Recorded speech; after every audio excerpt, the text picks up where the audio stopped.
Yeah, BobTheTrainer, what's going on? What I got for you guys today, another post-narrated showdown replay. And I had this match a couple days ago, and it was actually a really good and really close battle as well. So if you guys do enjoy this, then make sure to hit the like button. The support is greatly appreciated, and it does indeed motivate me. So, looking at teams, obviously this is going to be NU. And as soon as I saw this team, I saw nothing but threat. Luckily for me though, he does not have a way of getting rid of stealth rocks, so I knew if I could get those up as soon as possible, Vivian shouldn't be too big of an issue. Not to mention that, oh, I'm still sick, sorry. Anyways, not to mention that if I do force him to switch out a lot, then I can rack up stealth rocks damage, allowing my Kangaskhan to start whittling him down more and more with the combination of fake out and rocks damage, and then finish them off with sucker punch to hopefully maybe sweep up with a Scarf Rotom, which as you can see from his team, he does not have anything to stop me from volt switching or just spamming Shadow Ball, as I do have a Toad and a Kangaskhan which stops volt switch and which stops Shadow Ball respectively, of course. Also, Clan could have been a major issue if I allowed it to get up to a gear grind, so I have to watch out for that. Ludicolo shouldn't be too big of an issue because I do have Hariyama, so I can wear it down with fake out and then live a Hydro Pump in the rain and knock it out with close combat. Girder could also be a problem if I allow it to set up, so I gotta watch out for that. Gator could be a problem if I allow it to set up. So basically the main thing I saw going into this match, I cannot allow any of his Pokemon to set up, because if they do, then I have to sack something that can stop something else on his team from setting up. So I had to apply offensive pressure, which as you can see from my team, I did do a live battle with this, so I'll leave a link to that down in the description if you guys want to know more about the team. And yeah, I can keep up offensive pressure and hopefully prevent him from just freely wanting to set up. So with that being said, let's get the battle started. So he is going to be leading off with his Rotom, as I'm going to be leading off with my Archeops. Now, I thought about this play for about a minute or so, because I thought that the switch on to my Seismitoad was going to be a little bit too obvious. At the same time, if I switch directly into my Seismitoad as he volt switches, he can then just get a free switch into Ludicolo, as I could pull a double switch into my own Rotom actually, or if he turns out to not be choice for whatever reason, he could switch up moves and burn me as I try to switch into Rotom, predicting him to switch into Ludicolo on my Seismitoad. Ultimately, I decided that switching out was my better play. Although I could have just stayed in to get on my Stealth Rocks, I wanted to keep the Focus Sash on my Archeops intact on the off chance that I did somehow allow Girder or Gator to set up, and then I could hit them with an Endeavor or a Head Smash depending on what I wanted to do. So I do decide to just switch directly into my Toad, as he does end up going for the Volt Switch, which I'm perfectly fine with, because this turn I'm going to pull the double into my Rotom, predicting him to bring in Ludicolo, as now I am indeed faster than him. He can't stop me from Volt Switching, and I'm going to be able to get off a pretty respectable amount of damage on the Ludicolo as I Volt Switch into my Hariyama. So it turns out that he has leftovers here, which I found to be a little bit odd, because normally Rain Dance and Ludicolo have Life Orb, but I guess this isn't too bad because in the rain Hydro Pump does hit like a truck, but it is still nice to have the Life Orb boost for Giga Drain, as he's gonna go for whatever move as I fake out, it doesn't really matter. But I believe he does just end up going for the Hydro Pump the following turn, and thankfully it does not do too much damage, but he actually ends up going for the Giga Drain. Sorry, I'm guessing it thought that a Hydro Pump wouldn't have done entirely too much more damage to me, although in the rain I'm pretty sure it would have done around maybe like 30-40% at the most.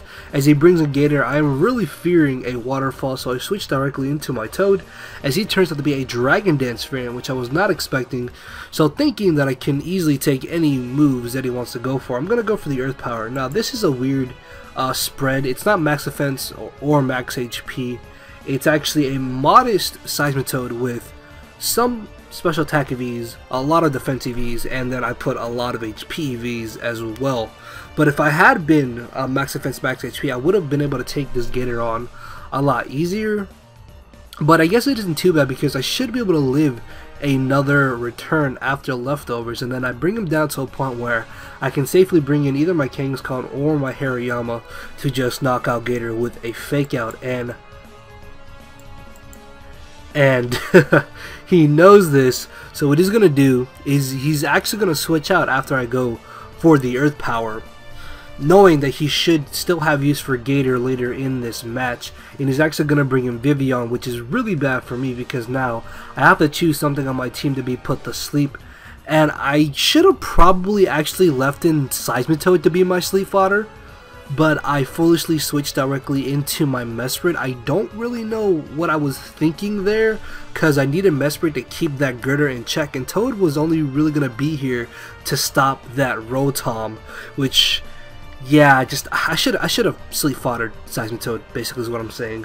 So as I fake out the Vivian, I switch into my Rotom, knowing, okay, at +1, I can easily live a Bug Buzz or a Hurricane, and then I can go for the Volt Switch, and if I don't knock him out, then I can just fodder off my Toad, and then just go from there.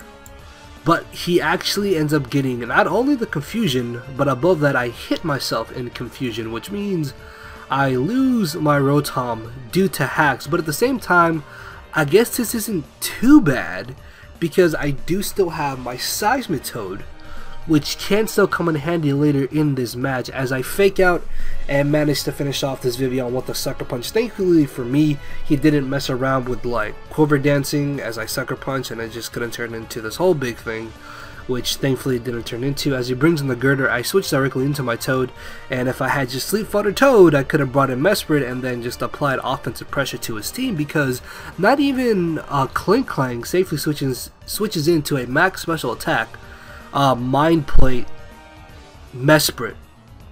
So I go for the knockoff, and because I do have a lot of special attack EVs and a modest nature, this Scald is going to be doing a pretty solid amount of damage, as I'm going to be able to go for another Scald, as for some reason he doesn't go for the Mach Punch.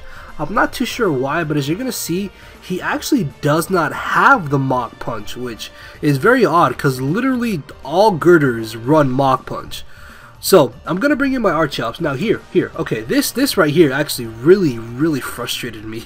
You guys have no idea. So I brought in my Archeops thinking, okay, I'm gonna bring in Archeops, he's gonna Mach Punch, he's gonna bring me down to maybe my Focus Sash, because he's most likely max attack, Adamant Nature, and he's at +2. So he can bring me down to my Sash, I can go for the Endeavor, bring him down to 1%, and then he'll get knocked out by the Burn.